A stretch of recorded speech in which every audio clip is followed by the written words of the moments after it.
Here are a couple things what not to do when you are tracking your macros and your calories. What not to do. Do not stress over the little things. One, stress causes you to retain water. Okay, that's going to mess with your weight. Okay, so if this is something that's like stressing you out genuinely, it's going to just be so counterproductive that you're not going to see progress.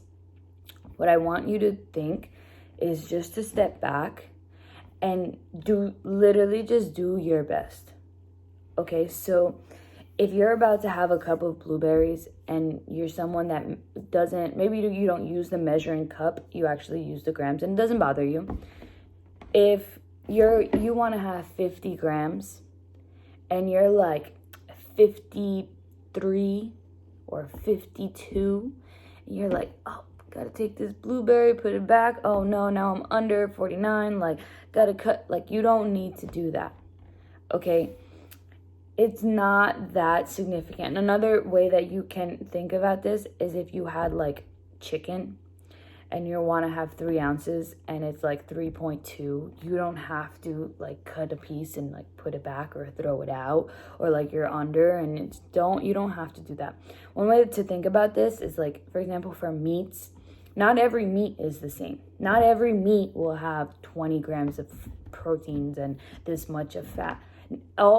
They're all different. You don't know how much fat that chicken had, or how much protein that chicken actually has, right? Every chicken is different, but there's like a ballpark of like a range, and that's the range that you're probably going on. That's the range that MyFitnessPal is giving you.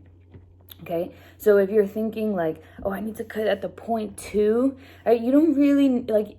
Genuinely, you don't know. You could be under, you could be over, right? But it's not that, like, it's something that is so insignificant that doesn't it's just not worth all that stress. Okay, so that is what not to do. Second thing, if you're over on your carbs, you went over like 2-3 grams, it's okay. Okay, that's okay. Don't worry about it. Simple things like that. If you're over fats, like 1 gram, that's okay. You're literally over 9 calories. Is that so significant again? No. Just to give you a range, sometimes when I set these macros, I'm doing math and I'm like, oh, we need 152 grams of carbs. That's 2 is like, it's kind of annoying and it's hard to work with, so I'll just bring it down to 150. Same thing if it's 197, 200, right? So that's just a way for you to know, like, it's never going to be perfect, and you don't need to be perfect. Okay, take it as the best you can, and just kind of see the bigger picture. Again, you want to, yes, be accurate, but see the bigger picture. If you are like 90% accurate, right, then in some time that'll all pay off. So maybe if you were 100% accurate every single day, you would finish in 10 weeks, you would cut this much amount of weight or do this. Yeah, but like, that's stressful as hell. So why would you want to do that? Then by like week 7 you're like, ugh. Okay, so I would rather you take it slow, take these little things and just take it as they go, and then get there at like 12 weeks rather than 10 because you've been 90% or 80%, take it as they go. So don't stress about the little numbers. Same thing with the calories. You went over 20 calories. Oh my God, like, it's okay. It's just 20 calories. It's not so significant.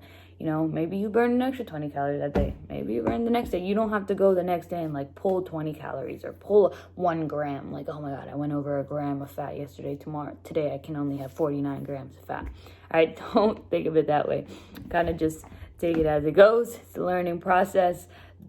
Don't get stressed out over the little things. If you need anything from me, you know where to find me.